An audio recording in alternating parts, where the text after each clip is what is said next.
Ogiya sili ya nya balidanya n'ụfọdụ jelu obodo oyibo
hotel odenigbo odenolu ọgazi ibi ihe mma ịchọba ebe ị ga-enwe obi ọcha chọba Visit hotel obe nwere na Nas na Delta steeti Visit hotel na Nsukka ọgazi ibi ihe mma edibe niile na-eme alụsị n'obi mma ise na ise nwa m na n'ike ise n'ise Holland abịa nwoke mmanwụ obozi na-agbalị ọsọ alụsị n'obi mma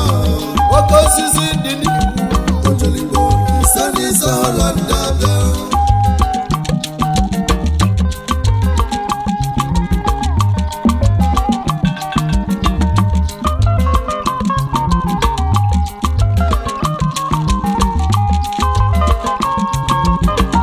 wepụghị m ise na ise na Holland onye awụda nno onye alụlụ ya ka o wee dịlị mụ na gị mma CEO Visit hotel wepụ nwelisi ọnọdụ na Nas eziokwu na anyị kelere gị onye bụbu CEO IC supermarket wepụ enwere na Nas ọkacha ibi ya mma arụwala eze ama na-ekele gị ya ise na ise na Holland alụsị bịala ụwa na-awụda nno wee gbuzie mmemme Nsukka na-akpọ gị bịa ka nna mmanwụ jele Igbo na-ekwu okwu ya aba nwoke mmanwụ ọbụ na-agbalọ mmanwụ na-agbalọ o nwere mmanwụ nya na ijele na-agbakọ ọnụ ajụjụ ka nna ajụ CEO Visit hotel bịa n'ụlọ aligo mmanwụ nwegwozie mmemme Nsukka onye njeje abụọ arụbala eze ama na-ekele gị ibe imele erigo nyebodogwu anyị na-ekwu okwu ya ise na ise na Holland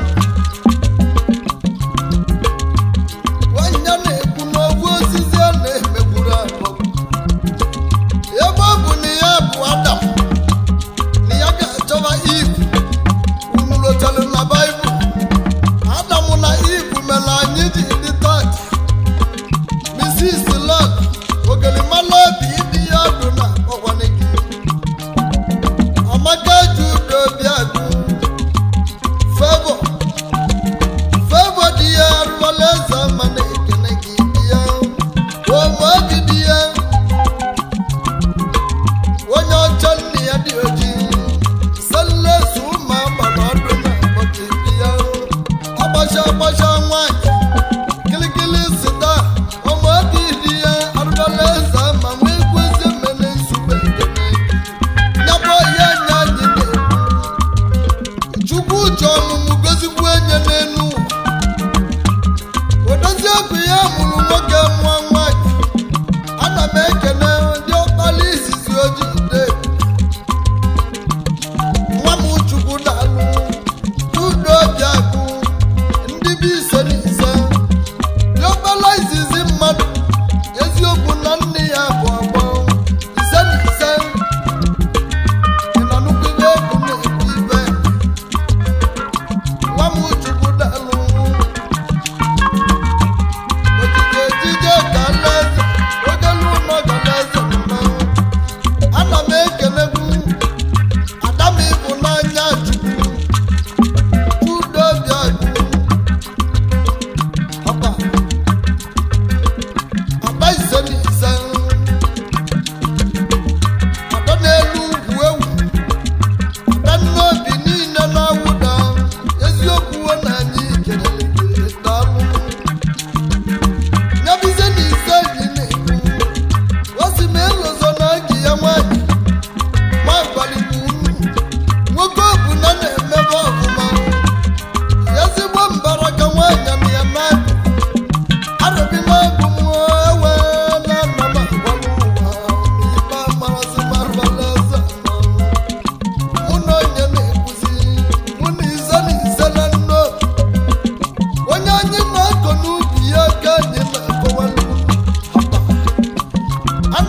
n'ọbụ ogologo ndụ narị isi ka nke n'ezinụlọ gị onye na-agwa m ibe m ga-ekwu n'egwu a ma m na-ekwu n'ọnụ n'ezu uwe ozi warịa na mba ise na-alụ egwu na-ebi injinia ruru kelisi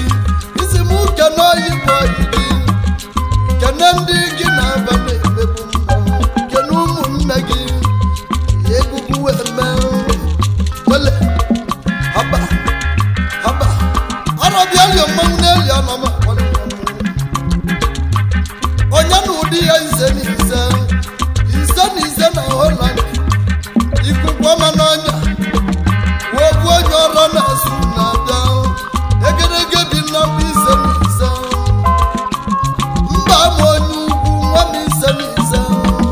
egwugwu wee mee egwu abịa abịa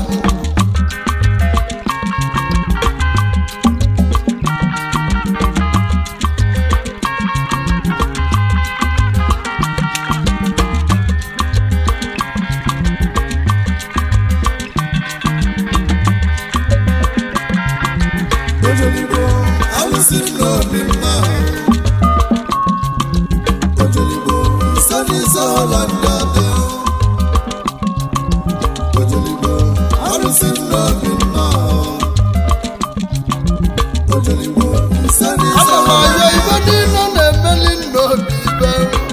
nwoke ni ya nwaanyị ni ya chebekweni nwa m ise na ise nwa m judo obi agụ ezi isi obi igbo ka ibe demeni ya ma ndị onye na-ebe na-adị mma na-akalịsị obodo ozigbo kene ụmụnne ya ka nkene ndị ohi ya mmadụ ga-eji aka ozu siri isi enyi ka enyi ana nwanne na-eji aka n'elu ụwa arụbala eze ama onye nteja bụ obi ana m ekene ezigbo mmadụ ndị ọhịa ise na ise shi adịzọbezi isi onye awụda n'obi nna CEO Ochendo Table Water Nigeria Limited oge ka anyị na-ekwute ibe onye mere ka anyị na-ekwuo onye ka a na-etu ozi ọkụ nne ya wanụ na nna dị nwe gozi mmene nsube ekene gị haba CEO Ochendo Table Water mmiri ọma na-enye ndụ anyị keneli gị anyị abịarụ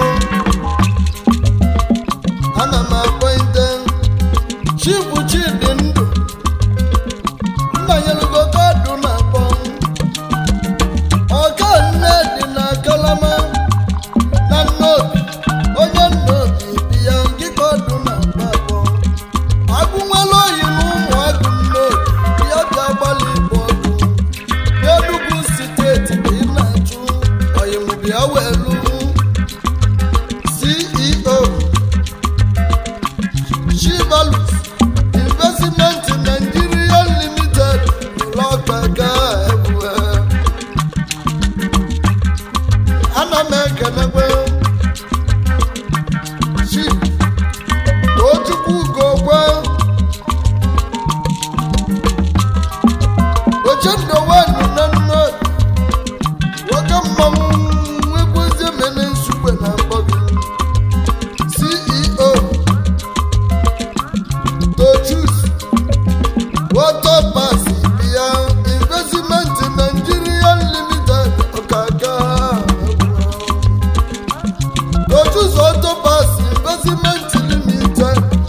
nwoke ka anyị na-ekene kwuo odo akpọwa High Chief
chukwu eze mene ngịga anyị na-akpọ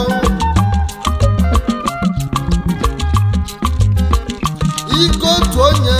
nwanụ na Holland ikotu onye nwanụ na Holland bụ ya egwugwu na-akpọ gị ya egwu osisi siri ike oyimubekwa na Holland bekwa haba onye ọma ọbara n'ọrụ mba local gọọmenti eri na Anambra steeti ezi oyi ọdụ na-ekene gị CEO Lemuelu Farm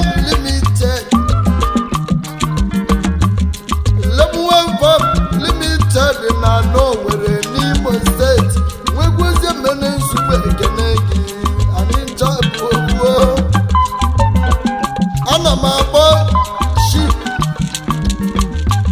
Chief Collins Nnamdị Okoli dị ya ezi oyi ọdụ na-akpọ gị onye meli maka mmanụ achọ n'elu agụ nwata nọ Nairobi Kenya okwu na-enye okwu enyeli mba na ama ọkpọlọwanụ dịka ọdụ na-aba bụ nwee guzie mere nsogbu ekene gị ya weli egwugwu unu na nnukwu ibe agbago m unu ibe na onye gbọrọ n'ibe m na-ekwu bụ ezi ọhịa anyị ise wanụ na Holland onye awụda n'obi onye asị m kene unu ibe anyị ga-ejikwa ekene a ga-akọrọ anyị ọmụ na-agụ warịa nwa m na Mbaise nwanya na-agụ egwugwu ya n'ụlọ haba egwu na-agba oke mmadụ dị ya Chief gozielu m ọka bụ ka anyị na-ekwutekwu n'egwu onye nkwele ogidi nwanne m nkịta ọdụ na-akpọ eze botụrụ wedụ n'ogidi bịa gbalị ịbụ ọdụ gị CEO Gozaki Global Nigeria Limited ọkaka ya na lọọlị ya nwanyị mma Mrs. Lord Sabina Okaf CEO Gozaki Babies ịdị ka chọrọ ụmụ akpọrọ nwanyị mma bịa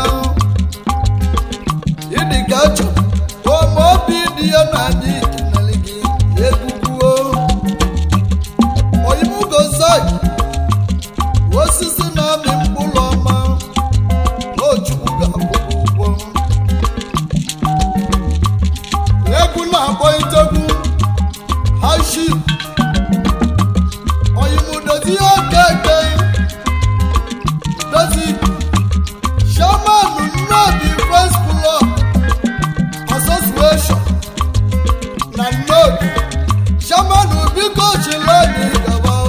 n'ọchịchị gị anyị mma odegwu abụrụ gaine ibe onye mere ka na-ekwu omebụrụ ọnya na-atụrụ egwu Chairman Doziki na anyị kenere gị omemma na anyị ga-emesịa egwu akpọta oyi m n'ụlọ onye mere maka mma na-abịali haba hashi banasi Igbokwe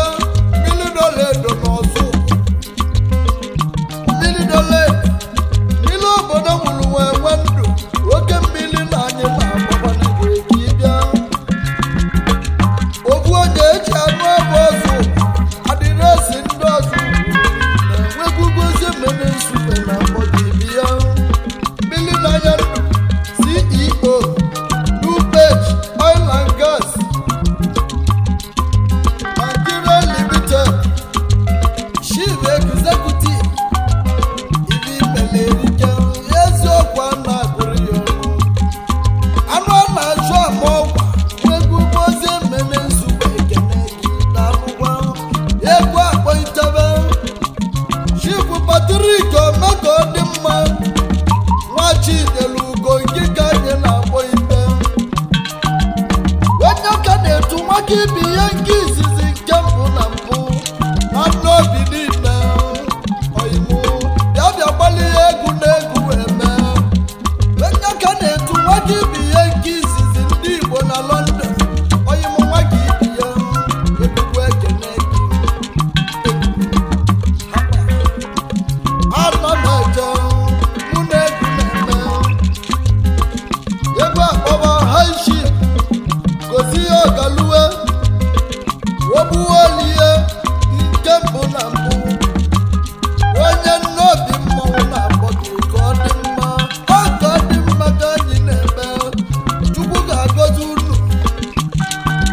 nna bụ nwanne ya n'anya oyiwu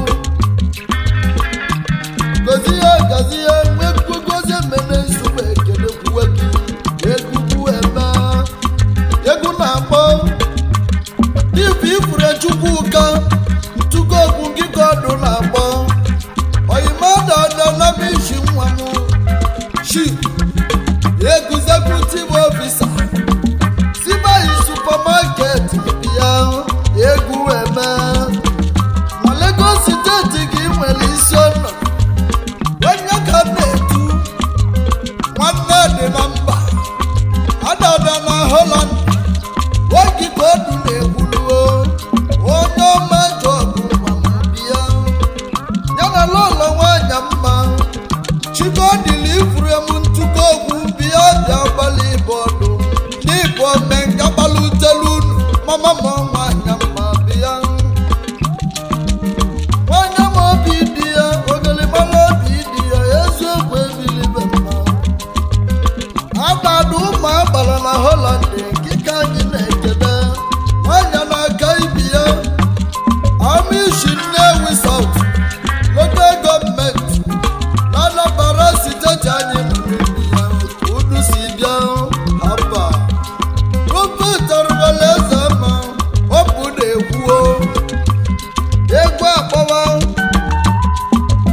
nwada Cynthia Jewel ezi oyi ka nwanne gị ka anyị na-akpọ ezigbo oyi nwunye ise na ise mama bịa dulu mụọ na chi jiri ka nluwe ụlọ ezi oyi ka aka nwanne nne n'ụwa anyị nọ n'ime ya ọbụla okwuo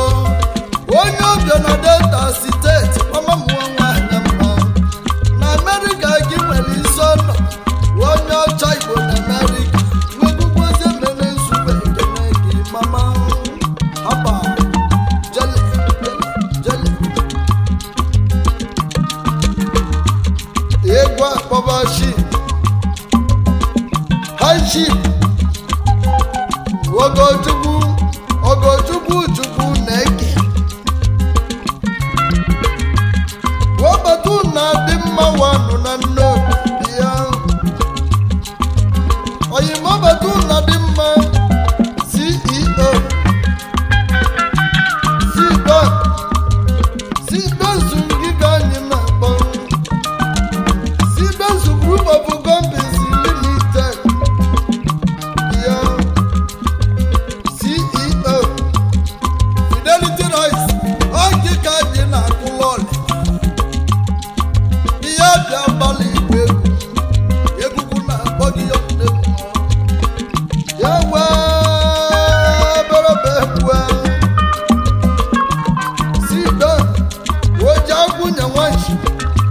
eziokwu nwanchi ya na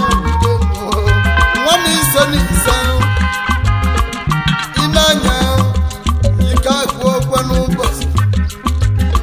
echiche onye nlọcharigbuwe mmadụ abụrụ okwu m ahịa obodo bulu wee chie igwe abụrụ ovu arọ isi ya na-agbachiri eku n'ọgbọ nwa m ise na ise ka ọ dịba adịbala ibe nke dị n'iru ga-aka ka isi ya si agba egwu otu ebu ka ijele si agba egwu obi na ijele gbaji egwu chi osi na ijele baa na ije isi agbaji egwu chi ọ bụziala iche ise na ise ọtụtụ ogwe dịrọ mmanụ ka mbe ke n'ezi oyi gị